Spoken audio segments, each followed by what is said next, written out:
Parashat Vayetse, Chumash avec Rashi. Vayetse Yaakov mi Beersheva vayelech Harana. Yaakov a quitté Beersheva et il est arrivé à la ville de Haran. Là-bas, il devait se marier sur le conseil de qui? Sur le conseil de son père. Et également, sur le conseil de sa mère, il devait quitter rapidement Beersheva.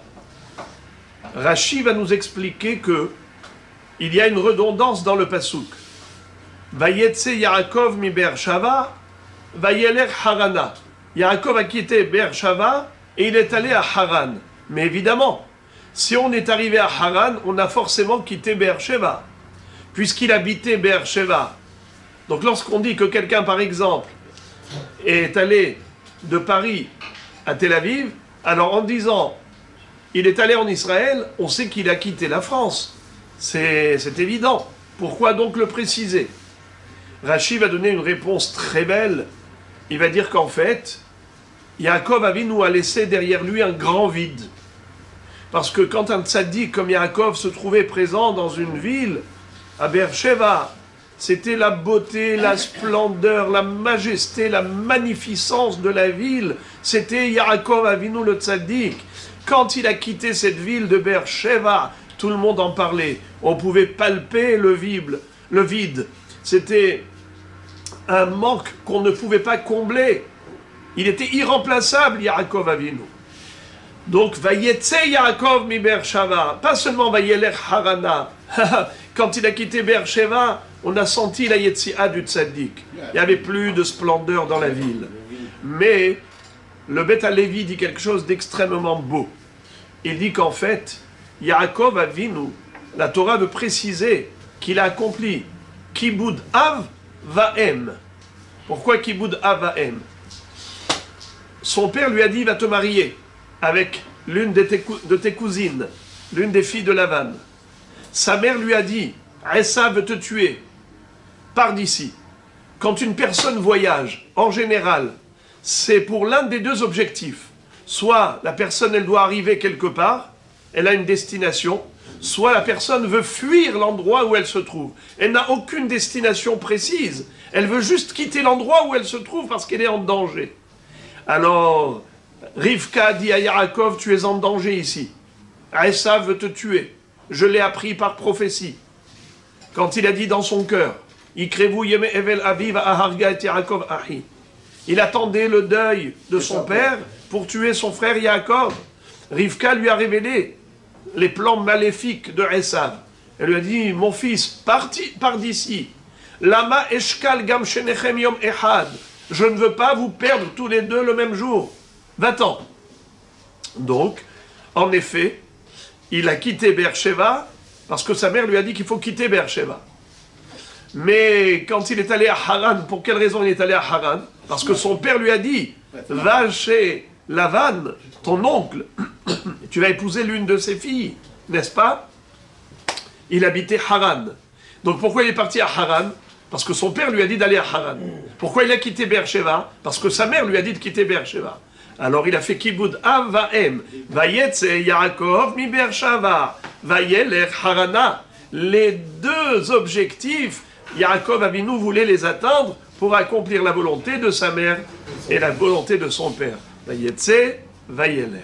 C'est pas juste une redondance de la Torah. Alors on va lire Rashi. Vayetse Yaakov al yede shebishvil sheraot benot Kenaan be'enei Yitzhak aviv halach Esav el Ishmael הפסיק העניין בפרשתו של יעקב. וכתיב וירא עשיו כי ברך. ומי שגמר חזר לעניין הראשון. Pour comprendre ce Rashi, il faut tourner la page et regarder le maftir, le Shevi'i de Parashat Toldot.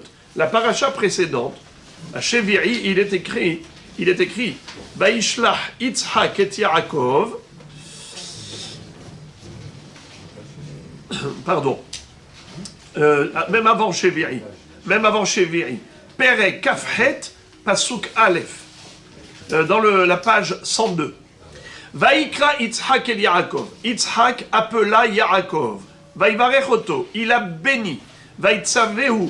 Il l'a ordonné. Vaïomerlo. Il lui dit, Lo tikach isha mi benot Kenaan. Je ne veux pas que tu épouses une fille cananéenne. Kum lerpadena aram.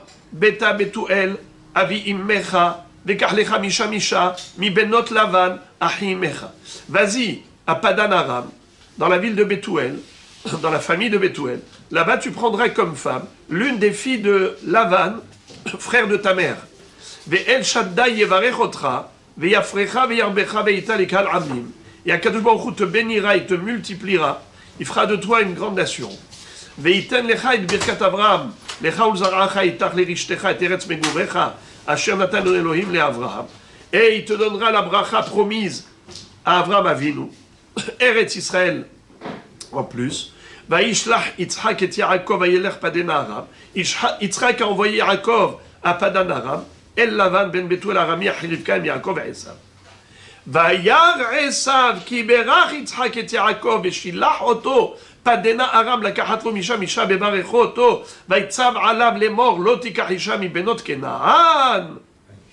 Lorsque Esav a vu que son père a béni Yaakov une deuxième fois, et il a envoyé à Padan Aram, et il lui dit, à ce moment-là, ne prends pas une fille cananéenne.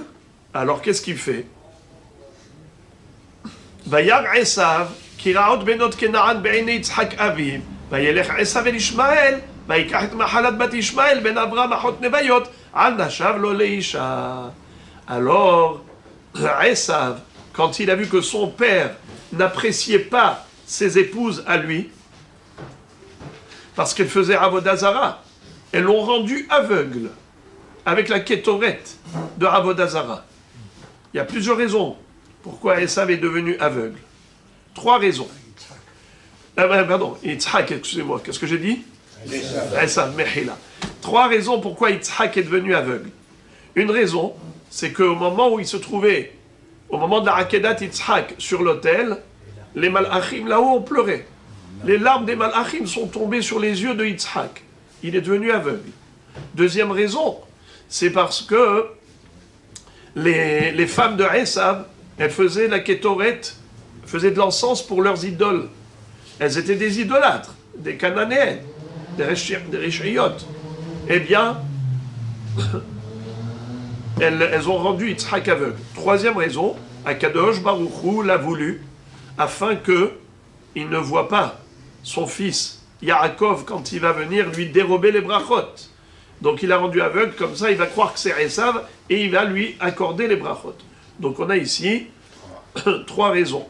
En tout cas, Esav, il dit, ah papa, il n'apprécie pas mes épouses. Il n'aime pas les cananéennes.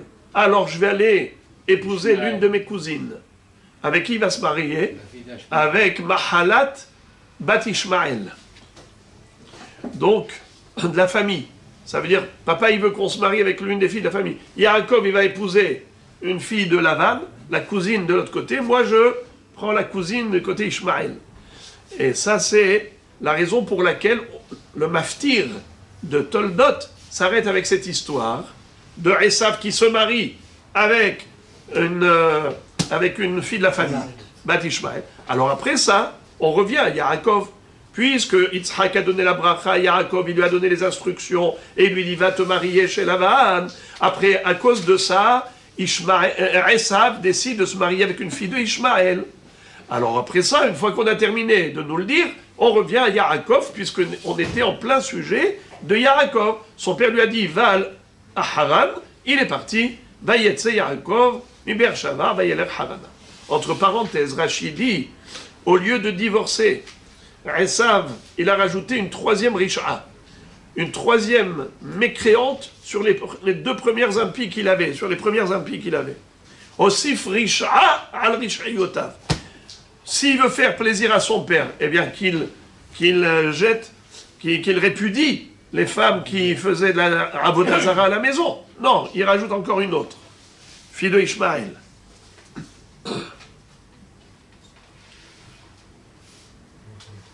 Ok. Comme ça dit Rashi à la fin de la paracha précédente. Hosif rish'al rish'ato. Shelo giresh et arishonot. Deuxième Rashi, Parashat Vayetze, page 104. Vayetze Yaakov mi ber shava.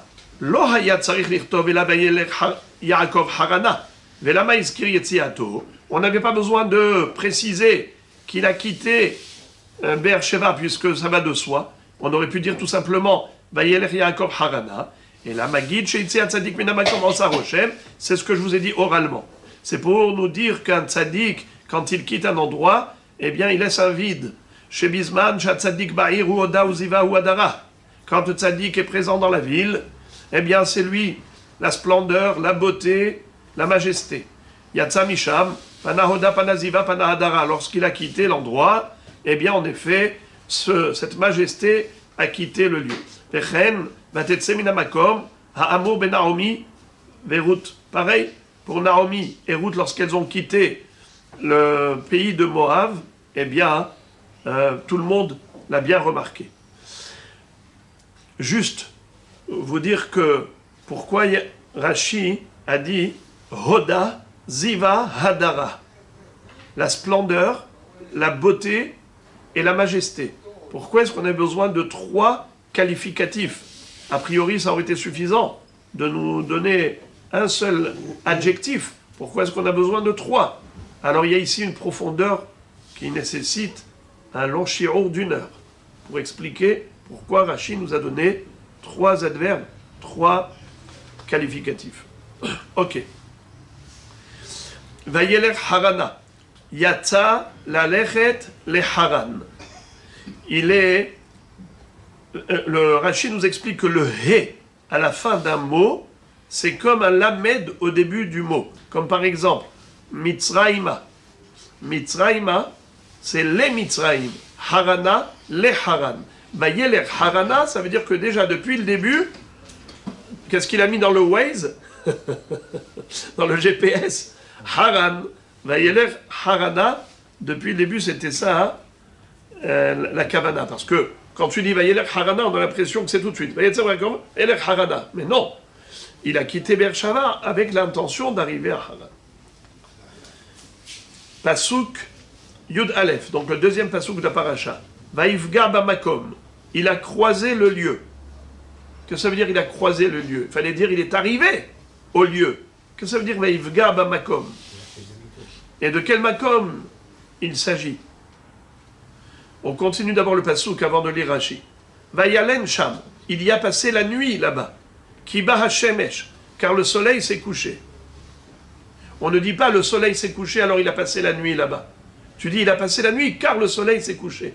Tu aurais pu parler de la chronologie. Le soleil s'est couché, il a passé la nuit là-bas. On verra Rashi. Vaïkar me'avne amakom, vayasem mera ashotav, vaïshkav bamakom aou. Il a pris des pierres de l'endroit et il les a mises autour de sa tête. Il a passé la nuit là-bas, il s'est allongé là-bas. Vayahalom, veine sulam utzavartza verosho magia hashamaima, veine malach Elohim olim veyordim bo. Il a rêvé. Et qu'est-ce qu'il a vu dans ce songe? Une échelle dont les pieds étaient posés à terre et dont le sommet atteignait le ciel. Et voici que des anges de Dieu montaient et descendaient dans cette échelle. Ou Olim Vyordim Bo. C'est écrit Bo. J'ai traduit échelle parce que c'est le pshat. Mais il y a un midrash qui dit que Bo c'est autre chose. On verra. Veine Hashem nitzav alav. Et voici que Akadosh Baruch Hu s'est tenu au-dessus de Yaakov Avinu. Rashi va dire que c'est pour le protéger. De quel danger? On verra. Vayomar. Akadosh Baruch Hu dit à Abraham dans son rêve. Ani Hashem Elohei Abraham Avicha. Moi je suis Hashem, le Dieu de ton père Abraham. Velo Yitzhak. Le Dieu de ton père, de Yitzhak. La terre sur laquelle tu es allongé, c'est à toi que je l'offrirai. À toi et à ta descendance, je la donnerai. Ta descendance sera aussi nombreuse que le sable de la mer, que le sable de la terre, pardon. Ou paratsta yama vakedma, ou faratsta yama vakedma tsafona Vetsafona Vanegba. Et tu vas pouvoir, avec force et puissance, t'étendre vers l'ouest, l'est, le nord, le sud. C'est par toi que toutes les familles de la terre, toutes les nations seront bénies. Par toi et par le mérite de ta descendance. Et moi je serai avec toi, je te préserverai de tout danger, là où tu iras. Je te ramènerai à cette terre-là. Je ne t'abandonnerai point. Jusqu'à ce que j'ai accompli ce que je t'ai promis. Vaikat Yaakov Mishenato. Vayomer, Yaakov se réveille de son sommeil et il dit, Achen, en effet, Yesh Hashem bamakom hazeh, Akadosh Baruch Hu réside dans ce lieu, Ve'anochi lo yadati, et moi je ne le savais pas. Vaïra Vayomar, il a craint, il a eu peur, il s'est dit, Ma nora hamakom hazeh, combien ce lieu est redoutable. Enze ki imbet Elohim, veze sha'ar hashamayim. Ici, c'est en effet la maison de Dieu, c'est la porte du ciel. C'était le Beth Amikdash, comme on va voir tout de suite dans Rashi.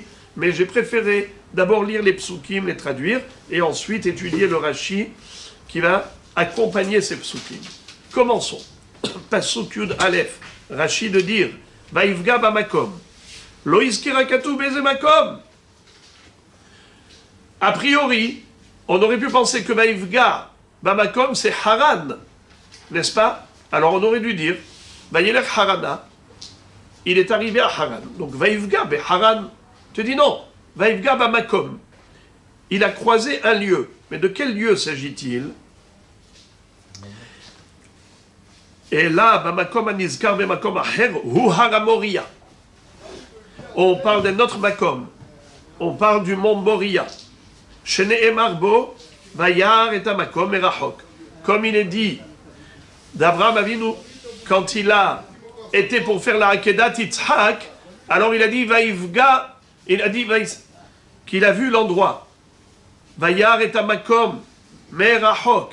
Il a vu l'endroit de loin. C'est-à-dire qu'il a vu la nuée de gloire résider au sommet de la montagne de Haramoria. Et c'est ce qui lui a permis de comprendre que c'était là où il devait faire la Akedah, et c'est là où il va y avoir le Beth Amikdash.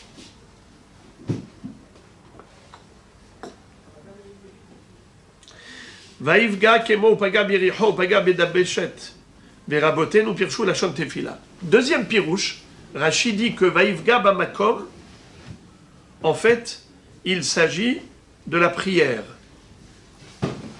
Vaïvga. Le mot pogeya, ça veut dire prier. Comme Akadosh Baruch Hu avait dit à Jérémie, Ve'al tivgabi, je ne veux pas que tu me supplies pour ne pas détruire le Beth Amikdash. Laisse-moi détruire le Beth Amikdash. Ne prie pas en faveur de ce peuple. Donc le verbe lifgoa, c'est soit croiser, soit lifgoa, c'est prier. Comme Akadosh Baruch Hu a dit à Jérémie, Ve'al tivgabi. Vaïvga bamakom. Vaïtpalel. Et pourquoi on n'a pas dit Vaïtpalel? Veshina katu velo kata Vaïtpalel. Tu veux savoir pourquoi on n'a pas dit Vaïtpalel? On a dit Vaïvga. L'elametra shekaftzalo haaretz. C'est pour te dire qu'il y a eu ici un rétrécissement du chemin. Il y a eu une contraction du voyage. Le voyage qui devait durer beaucoup plus longtemps, eh bien, Kaftzalo arrête. Il a eu Kfitsat Aderer. Comment ça? Rashi, tout de suite après, va nous citer la Gemara dans Masachet Choulin qui explique qu'en réalité, comment ça s'est passé? Vayetse Yaakov mi Beershava, Vayelech Harana, Vaïvga bamakom. 1, 2. D'abord, il est arrivé à Haran. Il est arrivé à destination. Et après, il s'est rendu compte qu'il était dans le Har Amoria et il n'a pas fait de tfila. Il va avoir un cas de conscience, il va avoir un pincement de cœur, il va se dire Efshar she'avarti bemakom shitpalelu bo avotai velo itpalalti Est-ce possible que j'ai traversé le lieu dans lequel mes ancêtres ont prié? Abraham et Yitzhak, c'est là où Abraham a été metaken shaharit. C'est là où Yitzhak a été metaken mincha. Et lui, Yaakov va dire, et moi, je n'ai pas offert à Dieu une prière. Abraham et Yitzhak, c'est là où il y a eu la Hakeda. C'est là où Abraham et Yitzhak ont prié. Alors, qu'est-ce qui s'est passé? Il a dit, il faut que je fasse demi-tour. Au lieu d'aller chez Lavan, il a dit, non, non, non, non, je fais demi-tour. Yaakov, ça y est, tu es arrivé chez Lavan, à destination. Laisse ça pour une autre fois. Non, tout de suite, il rebrousse chemin. Alors qu'il est déjà arrivé à destination. Il rebrousse chemin pour aller au Har Moria. Et là, le Har Moria, il vient vers lui. Vaïfga Bamakom. Tout de suite, il a croisé l'endroit et il a prié dans ce lieu qu'il a croisé. Ça veut dire que Har Moria est venu vers lui. Et la Gemara pose une question. Tout ce que je vous dis là, c'est Rashi. La Gemara pose une question. Nous dit Rashi, comment se fait-il que Akadosh Baruch Hu n'ait pas retenu Yaakov Avinu lorsqu'il est passé par là? Il aurait dû le retenir en disant, Yaakov, Yaakov, ton père, ton grand-père, ils ont prié ici. Nous, toi aussi, une tfila. Non. La Gemara dit une phrase en araméen qui est très forte. Ihu lo yahiv da'ate leitpalel min hashamayim ya'akvu. Lui n'a pas pensé offrir à Dieu une prière. Est-ce que du ciel on va lui imposer? Non. Est-ce que Akadosh Baruch Hu t'oblige à faire le bien? Pas du tout, c'est un choix, c'est le libre arbitre. Tout le mérite de l'homme dans ce monde, c'est son choix. Faire le bien, c'est un choix personnel. Faire le mal, c'est un choix personnel. Tout le mérite de l'homme, c'est le bon choix. Eh bien, Yaakov Avinu, tu ne veux pas faire la tfila? Il n'y a pas de problème. Continue, on t'a rien demandé. Tu as décidé de revenir alors que tu es déjà arrivé à Haran. Tu reviens pour adresser à Kadosh Baruch Hu une tfila. Et pour être metaken tefilat arvit, alors que Baruch Hu te donne les moyens pour y parvenir. Kefitzat ad-derer. Rétrécissement du parcours. Et il va faire tout de suite, dès qu'il arrive, hop, Vaïfga Bamakom. Il croise le Har Moria. Quoi déjà? Ça aurait dû prendre des dizaines et dizaines de kilomètres.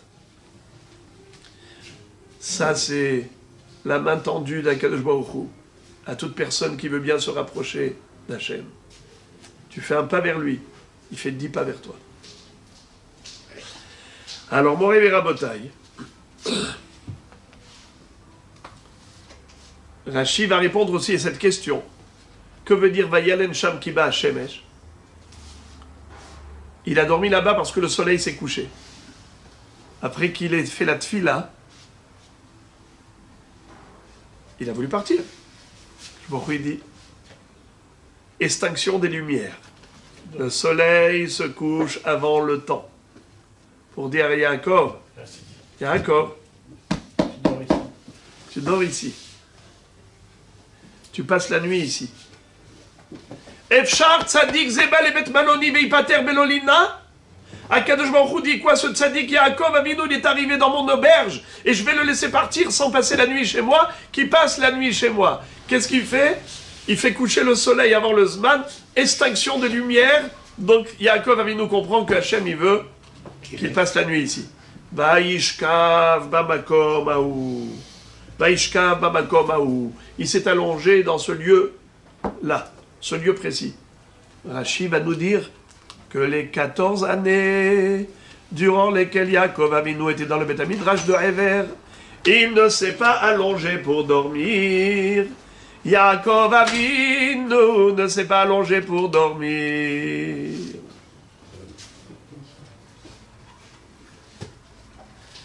La première fois qu'il s'allonge, c'est ici parce qu'il a compris que Dieu voulait qu'il dorme. Alors là, c'est la volonté d'Hachem. Là, il s'allonge. Qu'est-ce qu'il a fait pendant 14 ans? Il étudiait. Quoi? Un homme, il peut rester réveillé pendant plus de 72 heures. La Gemara dit que c'est surhumain. C'est inhumain, c'est impossible. Et ça veut dire que, quand il étudiait, il pouvait s'assoupir par fatigue. On peut se reposer comme ça.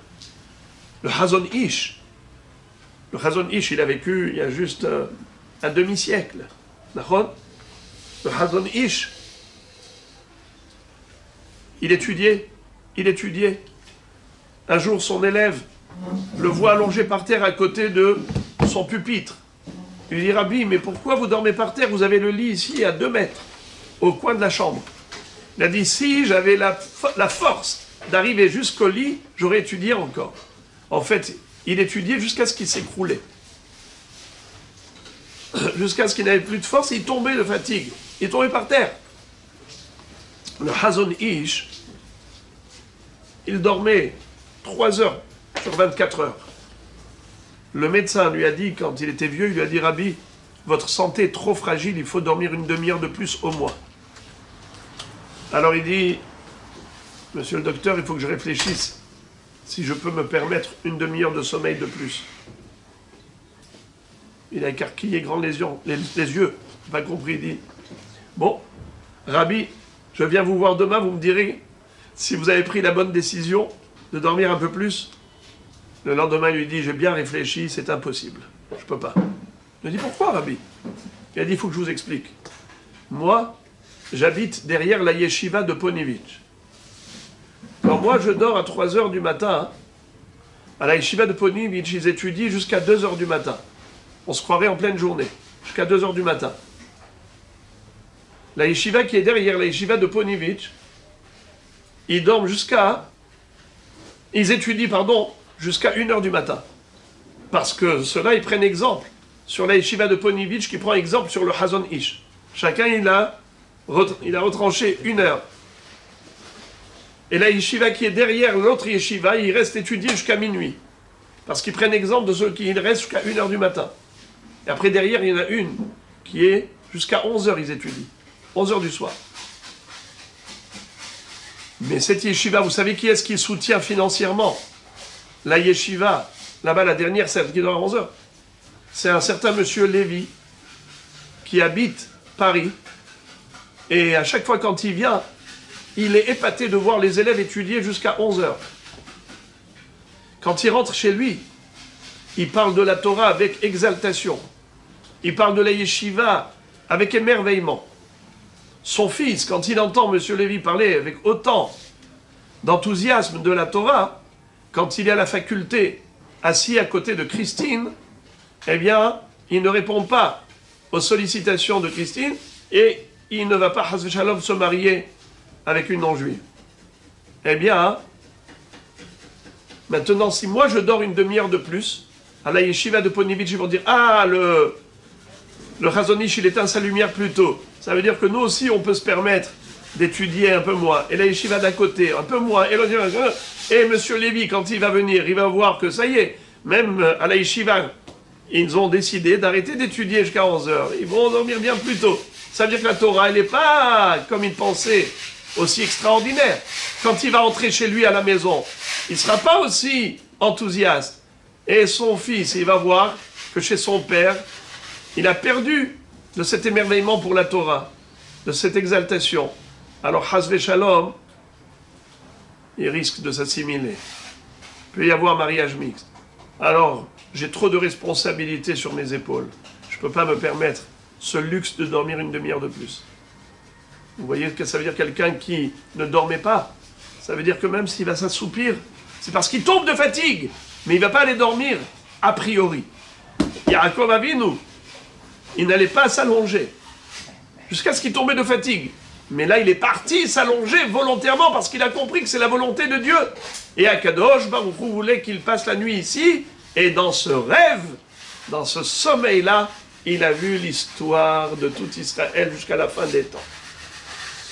Et là, il va voir les anges qui montent et qui descendent. Malach Elohim olim veyordim bo. Combien de pirushim il y a sur Malach Elohim olim veyordim bo? Allez, on va dire juste. Après, on verra Rashi. Rashi nous explique simplement qu'il s'agit des anges qui l'ont accompagné en Eretz Israël et qui sont arrivés jusqu'à la frontière de Hutz La'aretz. Alors les anges d'Eretz Israël montent, remontent au ciel, et des nouveaux anges qui vont l'accompagner en Chutz La'aretz qui descendent sur l'échelle. Donc sur l'échelle, Malach Elokim, Olim, Veyordim. Qui est-ce qui monte? Les Malachim d'Eretz Israël. Ceux qui ont accompagné Yaakov Avinu, qui Malachav Yetzavelach Lishmorcha Bechol Derachecha. Dieu t'envoie des anges pour te protéger partout là où tu vas. Mais, une fois que ceux-là, ces Malachim qui ont une Kedusha d'Eretz Israël, sont remontés, il y a des Malachim qui sont spécifiques à Chutz La'aretz, qui vont descendre pour accompagner Yaakov Avinu et le protéger même à Chutz La'aretz. Il y a un autre pirouche, il a vu l'ange protecteur des nations du monde auquel Israël sera soumis. Comme par exemple, Galut Mitzrayim. Il voit l'ange de Mitzrayim, il monte 210 échelons, il redescend. Israël était combien de temps, combien d'années en exil en Mitzrayim? 210 ans. Il voit ensuite Galut Bavel, l'ange de Édom, pardon, de Babylonie. Il monte 70 échelons, il redescend. Combien de temps Israël était en exil? 70 ans, entre premier Beth Amikdash et la reconstruction du deuxième Beth Amikdash. On était en Eretz Israël, on était soumis aux Grecs pendant 52 ans. Il voit l'ange protecteur des Grecs, il monte, il monte, il monte, 52 échelons, il redescend. Israël est soumis 52 ans au Sar Shel Yavan. Après ça, c'est la galoute de qui? Qui a détruit le deuxième Tamikdash? Esav, Edom. Galoute Edom, ça dure. On est encore en Galoute Edom. Les amis, on est encore dans Galoute Edom. Ça fait 1953 ans. Yaakov Avinu, il voit l'ange de Edom qui monte, il redescend pas, il tremble. Il dit quoi? Il n'y a pas de fin à cette galoute. Mes enfants, ils sont soumis ad vitam aeternam à la galoute. Akadosh Baruch Hu rassure Yaakov. Al tira Yaakov et al techat Israël, ki hineni moshiacha merachok vetzaracha meretz shivyam. Il y aura une fin à la galoute et il y aura la Géoula. Même s'il monte et qu'il se met entre les étoiles, im tagbia kan nesher, im yagia la shamaim si'o, misham oridecha neum Hashem. Akadosh Baruch Hu dit, l'ange de Edom, l'ange de Esav, de très très haut, Akadosh Baruch Hu va le faire descendre.